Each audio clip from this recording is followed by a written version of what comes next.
otomatis efeknya negatif semua lah. Oh iya, betul. Bukan hanya untuk pribadinya loh, pasti untuk keluarganya. Oh gitu. Penjualnya ditantang untuk makan apa yang dia sajikan, tidak mau. Menjadi pocong untuk memperlihatkan eksistensi dan keberadaan mereka. Iya. Itu selalu menjilati makanan itu sebelum digoreng. Tuh. Dan waktu itu penjualnya tidak mau makan makanan yang dia goreng di sana. Otomatis karena tahu.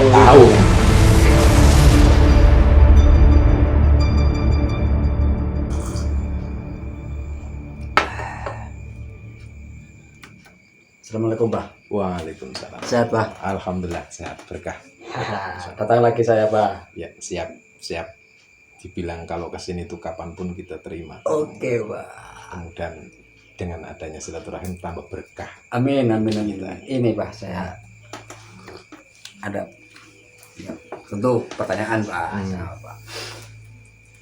Ini kemarin ada ya, kebetulan request Pak dari salah satu teman saya karena menonton itu ngobrol-ngobrol. Coba tanyakan yang namanya itu Pak, penglaris gitu Pak. Iya, gimana penglaris? Aduh, saya nggak bisa jawab. Ya. Harus ke Abah ini. Ya semampu kita jawab pasti kita jawab. Apa itu Pak? Penglaris Pak? Yang namanya penglaris otomatis kan dalam dunia dagang. Iya kan, pengelarisan. Iya. Kalau dalam dunia percewaan Apa? berarti susuk. Ya kan, biar kelihatan cantik, jadi laris, gitu kan. Oh iya gitu. Betul. Itu tuh masuk penglaris kalau susuk. Ya iyalah. Oh iya. Biar kelihatan cantik, orang lihat, wah resep gitu. Apa maksudnya Pak? Penglaris itu secara istilahnya itu apa Pak?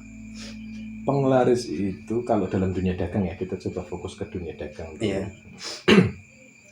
Jadi ada satu amalan atau satu perbuatan. Amalan, perbuatan, dan perilaku ya. Iya. Untuk bagaimana cara apa yang dia jual itu dilihat oleh orang lain menjadi sebuah hal yang istimewa, dan setiap orang yang melihatnya itu menginginkannya, tanda kutip membelinya. Oh, tertarik untuk membeli itu. Iya, seperti itu. Di dunia dagang itu. Ya, kalau dalam dunia dagang. Berarti di warung-warung, di toko. Ya pastilah orang jualan kan seperti itu. Online. Orang bisa, termasuk. Ya bisa juga. Bisa menggunakan itu. Bisa. Gimana caranya Pak? Satu, dalam media, kalau secara logisnya itu kan ya, kalau online itu kan promosinya, ya kan, promosinya, bagaimana mempromosikan jualannya melalui online. Tapi pada saat orang melihat di online-nya itu akan terlihat lebih dibandingkan yang lainnya, lebih menarik kayak gitu. Bukan dari sudut pandang angle-nya kalau di foto, bukan itu saja. Iya. Apalagi yang penglaris jelas, apalagi dalam dunia offline, jualan di warung kayak gitu. Jadi orang lewat gitu, wah ini kayaknya menarik ini. Ya seperti itu. Jadi meskipun misalnya kalau makanan, katakanlah orang itu sebenarnya kenyang kan gitu. Nah, lihat itu kok rasanya pengen gitu, maksudnya seperti itu.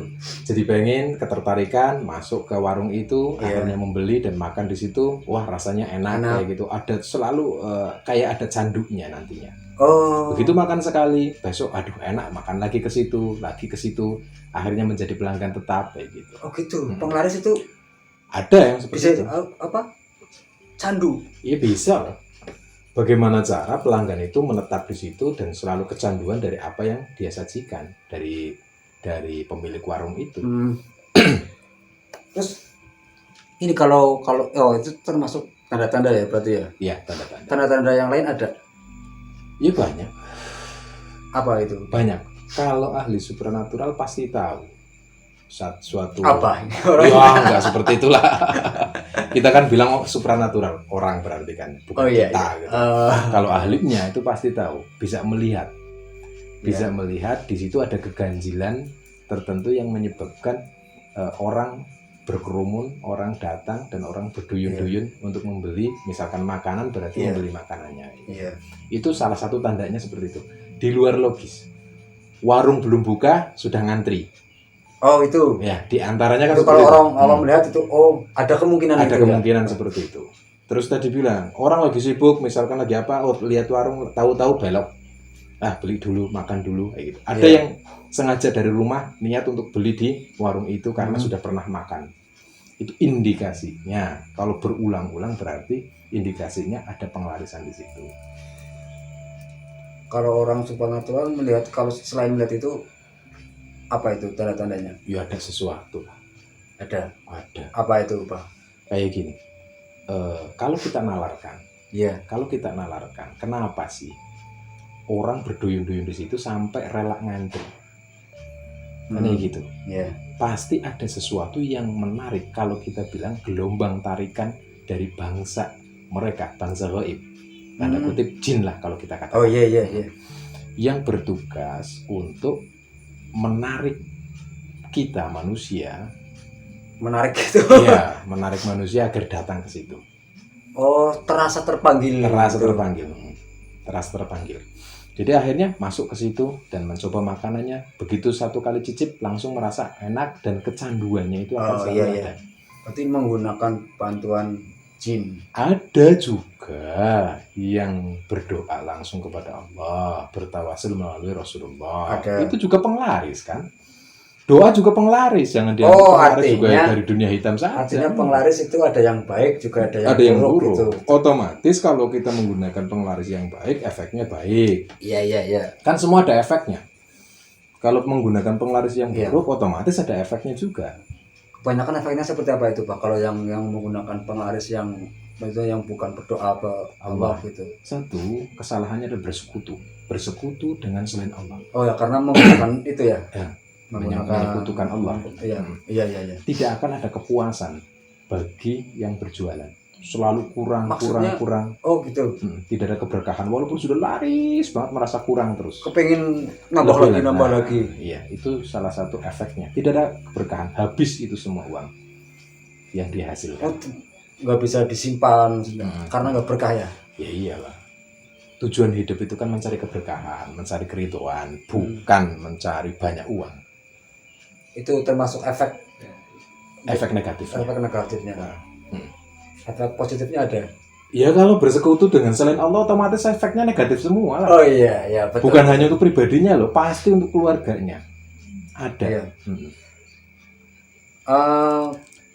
Selain menggunakan jin ada lagi.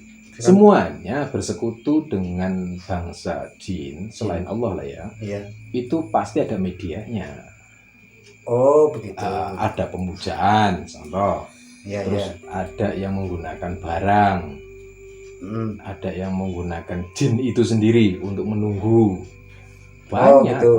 Menggunakan barang itu ada barang tertentu yang dipakai oleh penjual. Bisa juga dicampurkan ke makanannya. Atau diletakkan di tempat jualannya gitu. Banyak. Termasuk apa sih ya? Kita pernah ya waktu itu di Solo kalau nggak salah waktu itu. Udah lama lah, tahun 2000 berapa kita lupa, tapi masih ingat kisahnya itu. Gimana, Pak?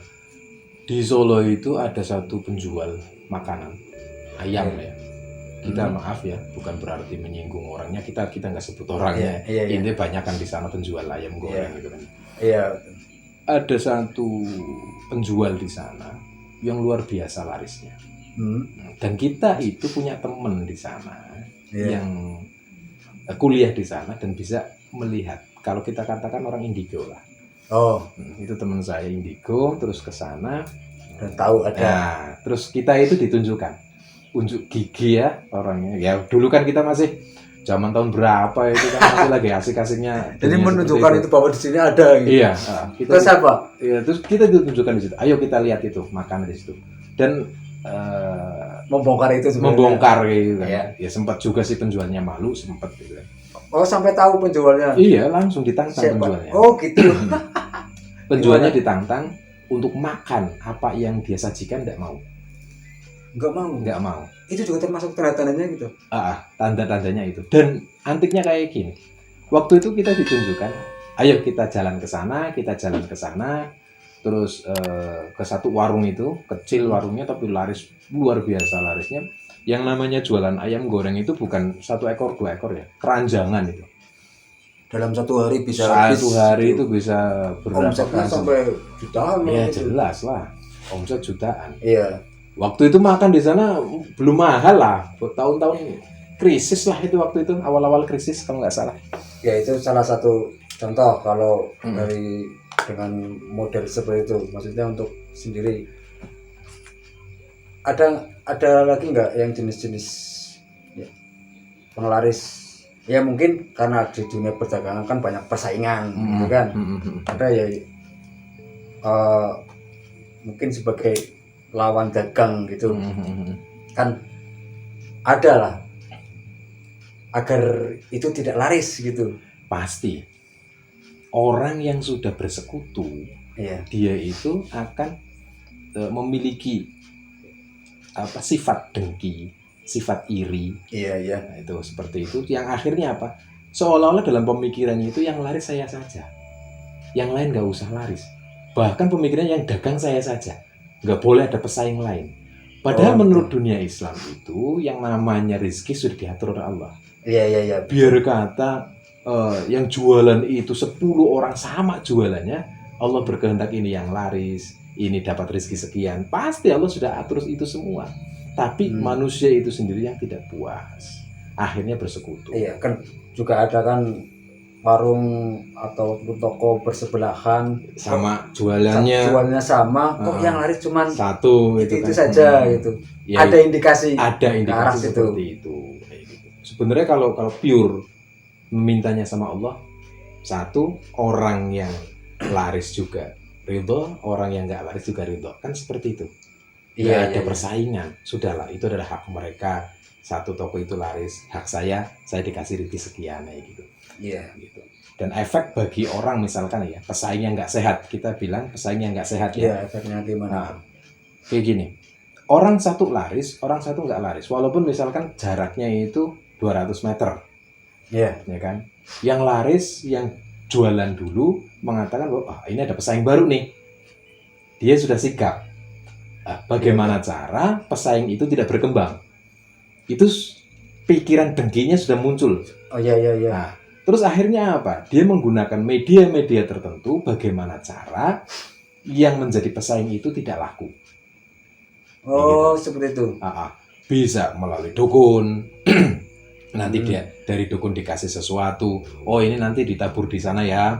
Oh ini nanti ditaruh di sana ya. Oh nanti dikubur di sana ya. Biar si yang menyaingi kamu itu, gitu. Yang menyaingi itu nanti nggak laku, menggunakan media-media seperti itu. Nggak laku, bangkrut, nggak jualan lagi, gitu. Nggak ada pesaing. Iya. Itu efeknya ya, Pak. Untuk kesehatan gimana, Pak? Kesehatan yang katakanlah kalau makanan gitu, kesehatan bagi yang pelanggan gitu gimana? Nah, kembali ke cerita tadi yang di Solo ya. Iya. Kita itu waktu di Solo itu, teman kita itu melihat sesuatu yang di luar nalar, di luar logika. Bisa dikatakan ini tahayul, ya. Tapi kita dikasih unjuk.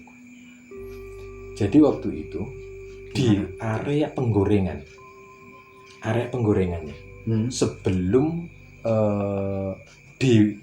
ayam itu dimasukkan ke penggorengan, itu yang mau dimasukkan kan dipegang dulu oleh si penjual. Dan kalau orang indigo lihat ada satu makhluk, karena di Jawa itu kebanyakan kita takut sama pocong gitu kan, bangsa mereka menjadi pocong untuk memperlihatkan eksistensi dan keberadaan mereka, itu selalu menjilati makanan itu sebelum digoreng. Ya, seperti itu. Ya, nah akhirnya setelah disajikan, orang yang makan di situ merasakan lahap, enak, dan dagingnya itu merasa, wah ini bumbunya pasti berbeda. Bumbunya itu resep rahasianya pasti ada gitu. Padahal di luar logikanya di situ ada permainan bangsa jin yang mempengaruhi di situ. Seperti itu. Dan waktu itu penjualnya tidak mau makan makanan yang dia goreng di situ. Otomatis karena tahu kan ya. Meskipun sebenarnya kalau misalkan kalau makan akan ada bumbunya itu Iya. bisa dikatakan kalau secara alami bumbunya itu nggak enak, asal-asalan katakanlah, tetap enak gitu. Tetap enak. Terus indikasinya apa? Kalau di luar misalkan kita tidak dimakan di situ, dibungkus, dibawa ke rumah, itu begitu sampai rumah dimakan rasanya beda jauh. Ada perbedaannya gitu. Pasti. Itu pasti. Itu salah satu ciri-cirinya. Salah satu ciri-cirinya seperti itu. Tapi mungkin sudah diantisipasi ya sama maksudnya yang menggunakan penglaris itu agar orangnya makannya tetap di situ. Ya, dia itu kalau sudah laris nggak peduli mau dibungkus kayak mau dimakan di situ kan. Yang penting laris. Yang penting laris kan seperti itu. Namanya juga penglarisan. Iya, meskipun berbeda rasanya kalau sudah di luar, bisa jadi kembali lagi. Bisa jadi. Karena ada penglarisnya itu. Nah, ada penglaris, ada daya tarik untuk kembali ke situ. Iya. Bangsa siapa ini yang berperang? Otomatis bangsa jin. Yang mereka suka menjadi penyekutu. Banyak ya? Iya banyak lah. Mereka suka dipuja, mereka suka disembah. Akhirnya orang yang menggunakan penglaris itu kufur, syirik, menyekutukan Allah. Kayak gitu. Tentu tahu. Bisa jadi berapa persen sih di sekitar kita gitu yang menggunakan itu? Untuk semua. Artinya menggunakan penglaris yang katakanlah nggak baik gitu. Banyak lah. Banyak. Lihat saja lah secara logika atau secara mata kita, kalau orang berjualan itu menurut logika kita tidak masuk akal, ya indikasinya seperti itu. Indikasinya loh ya, tidak semuanya, tapi indikasinya seperti itu. Sekarang coba lihat di pinggir jalan. Kalau misalkan banyak yang katakanlah udah dagang kok gulung tikar, kemudian dagang lagi, gulung tikar lagi, itu bisa dikatakan tidak menggunakan riba. Bukan tidak menggunakan, bisa jadi ada peperangan secara gaib di situ. Tadi yang disebutkan dengan memasang di tempat itu, bisa jadi seperti itu ya. Tinggal diprotek saja, dikunci bagaimana agar yang menyerang itu tidak bisa masuk ke warung yang tidak memakai atau agar tidak bangkrut. Kan ada tata caranya. Kita dekatkan sama Allah, kita ritual sama Allah, berpikir. Itu lebih baik. Doa itu lebih baik. Yang penting berkah. Cuman orang-orang kan mungkin ya berpikirnya instan, biar cepat laris, biar ya itu seperti itu. Hubudunnya namanya. Kata Pak Kiai. Iya. La qudratul makhluk ma qudratul khaliq. Sebenarnya kayak gitu. Tidak ada tuh kuasa makhluk untuk menyelakai orang. Semua itu kuasa Allah. Makanya dekatkan diri kita sama Allah. Iya. Monggo.